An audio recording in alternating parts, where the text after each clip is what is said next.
दोस्तों, आज के वीडियो में हम बात करेंगे कि MBBS कोर्स कैसे करें।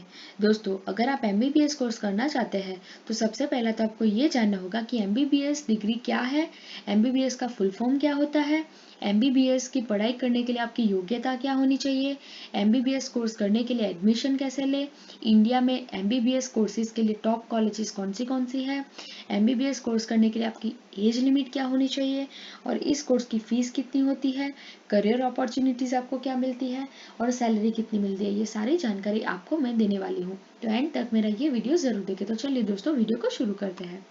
दोस्तों, सबसे पहले तो हम ये जानेंगे कि MBBS डिग्री क्या है। दोस्तों, MBBS का फुल फॉर्म है bachelor of medicine and bachelor of surgery, जो एक प्रोफेशनल बैचलर डिग्री कोर्स है। दोस्तों, जो छात्र को चिकित्सा के क्षेत्र में भविष्य के लिए तैयार करने का केंद्रित यही है। दोस्तों, MBBS को लैटिन में मेडिसिन बैक्यूलेंस चिरिंगेस कहा जाता है।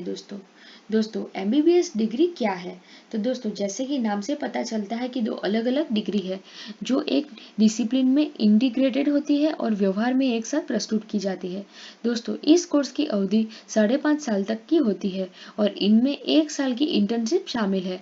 यह एक बैचलर मेडिकल प्रोग्राम है जो छात्रों को डॉक्टर या सर्जन बनने के अपने लक्ष्य के आगे बढ़ाने की अनुमति देता है। दोस्तों, अब हम बात करते हैं MBBS के फुल फॉर्म के बारे में। MBBS का फुल फॉर्म है bachelor of medicine and bachelor of surgery, जिसे हिंदी में कहते हैं आयुर्विज्ञान तथा शल्य विज्ञान स्नातक। दोस्तों, अब हम जानेंगे कि MBBS की पढ़ाई करने के लिए आपकी योग्यता क्या होनी चाहिए। दोस्तों, MBBS की पढ़ाई करने के लिए वैसे तो कुछ खास एलिजिबिलिटी की जरूरत नहीं पड़ती है। जैसे MBBS कोर्स करने के लिए स्टूडेंट को 12वीं पास करनी होगी और उसमें उसको 50% लाने पड़ेंगे और उसको में फिजिक्स, केमिस्ट्री और बायोलॉजी कंपलसरी सब्जेक्ट होने चाहिए और उसको 60% तो लाने पड़ेंगे, तभी आप MBBS कोर्स के लिए एलिजिबल कहला पाएंगे। दोस्तों, अगर हम इस कोर्स को करने के लिए आयु सीमा की बात करें तो आयु सीमा मिनिमम 17 साल और मैक्सिमम 25 ईयर होना ही चाहिए। हम आपको जानकारी के लिए बता दें कि इस कोर्स में आपको डिस्टेंस मोड में नहीं कर सकोगे, क्योंकि इसके लिए मेडिकल काउंसिलिंग ऑफ इंडिया ने परमिशन नहीं दे रखी है और MBBS कोर्स को इन संस्था हैंडल करती है। दोस्तों, अब हम बात करते हैं एज लिमिट के बारे में। दोस्तों, MBBS डॉक्टर बनने के लिए तथा MBBS कोर्स करने के लिए आयु सीमा भी रखा गया है, जिसके ऊपर आपका ध्यान देना जरूरी है, क्योंकि MBBS कोर्स में एडमिशन लेने के लिए आपकी एज लिमिट कम से कम 17 साल होनी चाहिए। इसके अलावा मेडिकल काउंसिलिंग ऑफ इंडिया यानी MCI के द्वारा लागू की जाने वाली कंडीशन को भी पूरा करना जरूरी है। इन आवश्यकताओं को पूरा करने के बाद ही आपको प्रवेश परीक्षा तथा एंट्रेंस एग्जाम देने का मौका मिलेगा, जिसे क्लियर करने के बाद आपको MBBS कॉलेज में एडमिशन मिलेगा। दोस्तों, अब हम जानेंगे कि MBBS कोर्स करने के लिए एडमिशन कैसे लें। दोस्तों, जैसे कि आप जानते ही होंगे कि MBBS कोर्स के लिए मेडिकल साइंस प्रोफेशनली डिग्री होती है, जिसे एक डॉक्टर बनने में हेल्प करता है। लेकिन इस कोर्स को करने के लिए एडमिशन कैसे लेते हैं, यह सवाल हर किसी के मन में जरूर होता है। तो चलिए जानते हैं इस सवाल का जवाब। अगर आपको MBBS कोर्स की पढ़ाई करने के लिए एडमिशन लेना है तो इंडिया में टॉप लेवल पर एंट्रेंस एग्जाम नीट यानी national eligibility cum entrance test conduct करवाई जाती है, जिसकी तैयारी करने के लिए आपको इस एग्जाम को क्लियर करना होता है। और अगर आप इस एग्जाम को क्लियर कर लेते हैं तो आपको इंडिया में टॉप लेवल पर एक अच्छी मेडिकल कॉलेज मिल जाती है, जिसमें आप एक कोर्स को कर सकते हैं। दोस्तों, इसके अलावा आपको इस कोर्स को करने के लिए इंडिया में गवर्नमेंट और प्राइवेट कॉलेज मिल जाती है, जहां पर आपको इस कोर्स को कर सकेंगे। और अब यह भी सवाल आता है कि इंडिया में टॉप कॉलेजेस कौन सी है, तो हम आपको इंडिया की कुछ टॉप कॉलेज के नाम बता दें जहां से आप पढ़ाई कर सकते हैं। फर्स्ट कॉलेज है all India institute of medical science, जो न्यू दिल्ली से है। सेकेंड है बनारस हिंदू यूनिवर्सिटी, जो वाराणसी से है। फिर बहुत सारी कॉलेज यहाँ पे मैंने लिस्ट आउट की है, आप स्क्रीन पे देख सकते हैं और आप आपकी करियर है वो इस कॉलेज में आगे बढ़ा सकते हैं।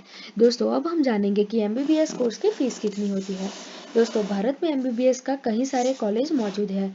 हर कॉलेज का अलग अलग फीस स्ट्रक्चर होता है और अगर कॉलेज सरकारी हो तो आपको फीस कम लगता है और प्राइवेट कॉलेज हो तो फीस ज़्यादा लगता है। अगर हम अनुमान की बात करें तो सरकारी कॉलेज की फीस लगभग प्रति साल 10,000 से लेकर 50,000 तक होती है और वहीं प्राइवेट कॉलेज की फीस 10 लाख से लेकर 50 लाख लाख तक होती है। दोस्तों इसी कारण आपको कोशिश करना चाहिए कि प्रवेश परीक्षा में अच्छा परफॉर्मेंस करके किसी अच्छी सरकारी कॉलेज में एडमिशन लेना, ताकि कम खर्च में आपकी एमबीबीएस की डिग्री पूरी हो सके।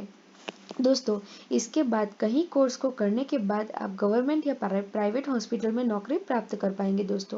दोस्तों अब हम जानेंगे कि एमबीबीएस करने के बाद करियर अपॉर्चुनिटी क्या होती है।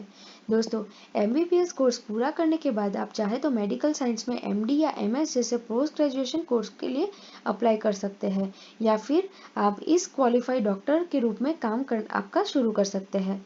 दोस्तों अब हम जानेंगे कि सैलरी क्या होती है। दोस्तों अगर आप पोस्ट ग्रेजुएशन कोर्स करने के बजाय डॉक्टर के रूप में काम करना शुरू करना चाहते हैं, तो हम जानते हैं कि एमबीबीएस कोर्स करने के बाद आपको कितने एवरेज सैलरी मिल सकती है। देखा जाए तो डॉक्टर की बहुत सारी फील्ड होती है, लेकिन हम आपको सिर्फ कुछ इस फील्ड के इनकम के ऊपर ही चर्चा करेंगे जो बहुत ही आईएमपी होगी। तो पहली है जनरल फिजिशियन। दोस्तों जनरल फिजिशियन के रूप में अपना काम शुरू करना एक अच्छा ऑप्शन है। एक जनरल फिजिशियन मरीजों का आम बीमारी के केस स्टडी, डायग्नोसिस और क्योर करता है। सीरियस प्रॉब्लम होने पर उस मरीज को उस बीमारी का एक्सपर्ट डॉक्टर को रिफर करता है। जनरल फिजिशियन के तौर पर आप लगभग प्रति साल 4 से 4.5 लाख तक कमा सकते हैं। सेकेंड की बात करूं तो मेडिकल असिस्टेंट सर्जरी। एमबीबीएस पूरी होने के बाद आप मेडिकल असिस्टेंट यानी सर्जरी के तौर पर भी काम कर सकते हैं, और एक मेडिकल असिस्टेंट होते हुए आप कई सारे काम कर सकते हैं, जैसे कि cardiology, dermatology, oncology, nephrology, neurology, general और ऑर्थोमोलॉजी जैसे आप कोर्सेज कर सकते हैं। ऐसे ही विभिन्न तरह के स्पेशलाइजेशन के ऊपर पेशेंट की सर्जरी करना आप सीख सकेंगे। और अगर आप एक सर्जन बनना चाहते हैं तो इसके लिए आपको बहुत प्रैक्टिस और लर्निंग हमेशा जारी रखनी होगी, इसीलिए इसके एक अच्छा करियर ऑप्शन कहा जा सकता है। और मेडिकल असिस्टेंट के तौर पर आप लगभग प्रति साल 3 से 4 लाख कमा सकते हैं। दोस्तों जो थर्ड है वो है शिशु चिकित्सक। दोस्तों एमबीबीएस पूरा करने के बाद आप शिशु चिकित्सक के भी बन सकते हैं। एक पेडियाट्रिशियन बनने बच्चों की ग्रोथ, डेवलपमेंट और बीमारियों का चिकित्सा करते हैं। इसके अलावा बच्चों की डाइट और एलर्जी जैसी समस्या की जानकारी पेरेंट्स को देता है। एक पेडियाट्रिशियन के तौर पर काम करते हुए आप लगभग 4.5 लाख आप कमा सकते हैं। दोस्तों अब हम जानते हैं कि एमबीबीएस की एंट्रेंस एग्जाम का सिलेबस क्या होता है। दोस्तों एमबीबीएस में दाखिला लेने के लिए एंट्रेंस एग्जाम नीट है, और इस परीक्षा का सिलेबस आपके इंटरमीडिएट के सिलेबस पर ही आधारित होता है। आज के समय में बहुत से कोचिंग इंस्टीट्यूट भी है जो इस प्रवेश परीक्षा की तैयारी कराते हैं, और प्रवेश परीक्षा की अच्छी तैयारी के लिए आपको नीट के प्रीवियस ईयर के क्वेश्चन पेपर आपको सॉल्व करने होंगे, तभी आप अच्छा कर पाएंगे। और नीट के सिलेबस में कक्षा 11th और 12th में पाठ्यक्रम के फिजिक्स, केमिस्ट्री और बायोलॉजी विषय शामिल है। नीट परीक्षा में एग्जाम पैटर्न को जजमेंट के तरह समझा जा सकता है, जहां छात्रों को कुल 90 से 75 मार्क्स का जवाब देने होते हैं। सभी चारों विषय में सेक्शन ए में 35 प्रश्न होते हैं, सेक्शन बी में 50 और हर विषय में सेक्शन में 10 प्रश्न होते हैं। दोस्तों अगर आपको मेरा वीडियो पसंद आया है तो मेरे वीडियो को लाइक कीजिए और मेरे चैनल को सब्सक्राइब कीजिए। धन्यवाद दोस्तों।